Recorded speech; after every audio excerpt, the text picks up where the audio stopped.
thanks for joining us today. Hiya. Hi, I was wondering if you could tell us a little bit about your business and what you do.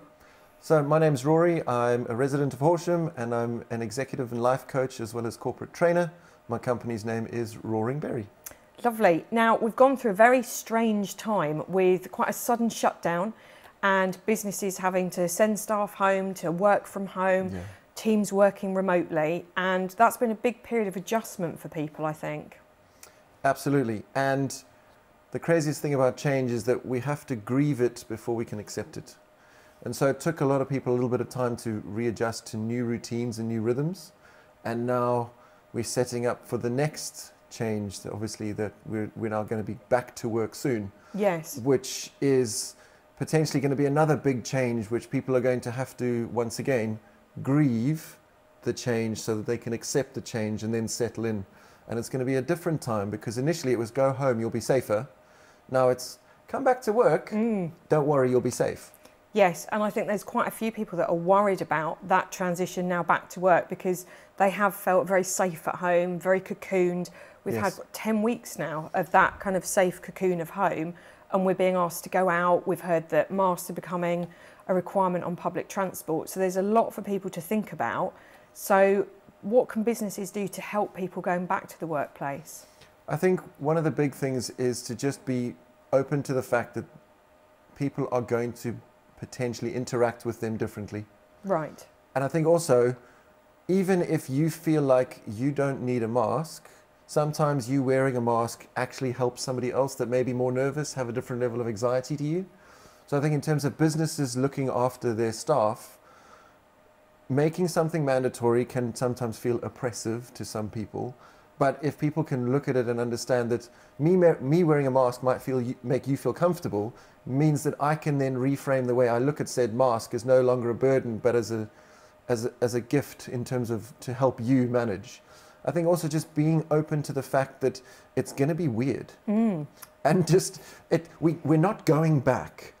No, that's very true. We might be returning to a place we worked from, but we're not going back to what it was. And I think that anyone that jumps to that conclusion could be setting themselves up to struggle. So be open to the fact that there's going to be change. And I'll often say to people, as I said, you've got to grieve that change. So accept the fact it's going to be weird, accept the fact you might sort of be frustrated. And for business owners and for managers of people, look out for little things that they might not normally get irritated with. Oh, you've ordered the wrong color Post-it notes. It's got nothing to do with the Post-it notes. Yes. It's got to do with feelings, anxieties, and wanting to find that thing that they could control and cling to, which is safe, and give them an opportunity to freak out about the Post-it note, but then also give them space to process why. And I think that's going to be a big, big thing. Just listening to your staff a lot and taking that time to really invest in them at this time is going to be massively, massively beneficial for all businesses. Yes, because there's lots of talk of this return to the new normal, or we're getting back to normal, but I don't really think it's going to be normal, is it? No, I think normal is subjective as well. And what I want to return to and what you want to return to are going to be vastly different, and that's our own personal paradigms. But I think that we're going to be returning to different. And the minute you start to say words like different or changed, you're approaching it differently. And as such, you're setting yourself up to succeed. And I think it's going to be interesting as well, because there's not just the pressure of going back to work and am I going to be safe? What's it going to be like? Yeah. But you've also got parents that have got children who may have just gone back to school or not be back at school. So there's a lot of pressure on people at the minute. Yeah, absolutely. I spent a percentage of my youth and previous working world in the acting space, and I did improv quite a lot. And one of the things that we speak about in improv is be 100% present in the moment and embrace a mistake as a gift. And I think that right now, and this may sound strange to hear, people might need to hear that they've got permission to make some mistakes as they're getting back through this. And they don't have to be perfect all the way through. And that's okay. So it's really going to be the business owners and their team learning together in this new way forward. I don't want to say new normal, but this new way of working that we're moving towards. Absolutely. It's going to be about collaboration and the big C word that we all talk about, communication. Listening. I mean, if you look at the geography of a face, you've got 2 ears and 1 mouth, and yet we tend to speak more than we listen. Yes. Listening more than we speak right now is going to be so important to success.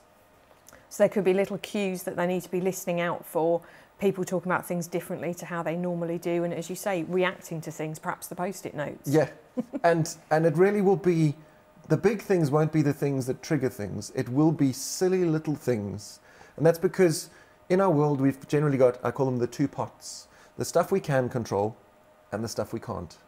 And when we try to control the stuff we can't, everything gets out of control. And therein lies the challenge. So the normal color Post-it note that I have is in the I can control this pot. Yes. But when I can't, all of a sudden, it's a thing. And on any normal given day when the world is right in magical Christmas land where everything works, we sit in a position where, oh, it's blue, not green today. I don't care.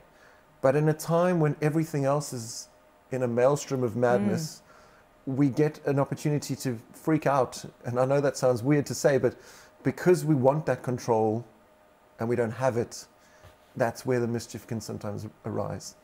And is there anything that business owners can do for their own well-being? Because they've got their teams to look after, but they probably need to think about themselves as well in this strange situation. Absolutely. I would say to business owners right now, you've got to look after you first. Because if you can't look after you, the extrapolation is potentially you can't look after your staff. And that's not a negative connotation, but you get to a point where if you give from a place of emptiness, the giving becomes a resentment. And so you want to be making sure that you're taking for yourself to refill, to recharge, to be able to give again. And I think that looping back around to the be prepared that it might not all be perfect, and that's okay. And like really receive it's okay. Don't put excessive pressure on yourself as a business owner right now. Just accept the fact that you're evolving alongside them. Yes, they're going to be looking to you for leadership. They're going to be looking to you for guidance, but they're also looking to you for humanity. I think that's a really good point. Really good point, yes. So what would be your 3 top tips for business owners moving forwards? My big 3 right now would be, number 1, listen more than you speak. There's going to be times where people may just want to come to you and just, I call it the word vomit, and they just, and then they're fine.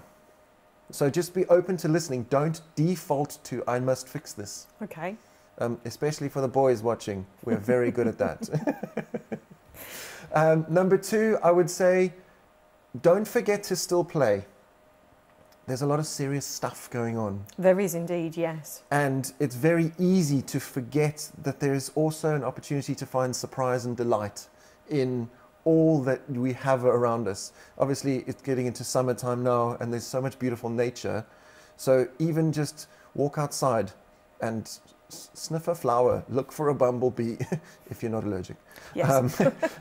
But really just find some surprise and delight, and that will reinvigorate and enable you to be a giving into your teams. And I suppose the third one, it's linked to the second, but I'll often tell coaching clients to find awe, wonder, and joy. So something good in the madness. And it's very easy when we're looking for the negative to not find the positive.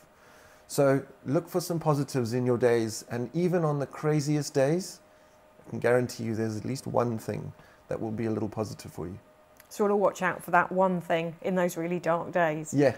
That's lovely. That's been really interesting. Thank you ever so much for coming to talk to us, Rory. Absolute pleasure. Thank you for having me. Thank you.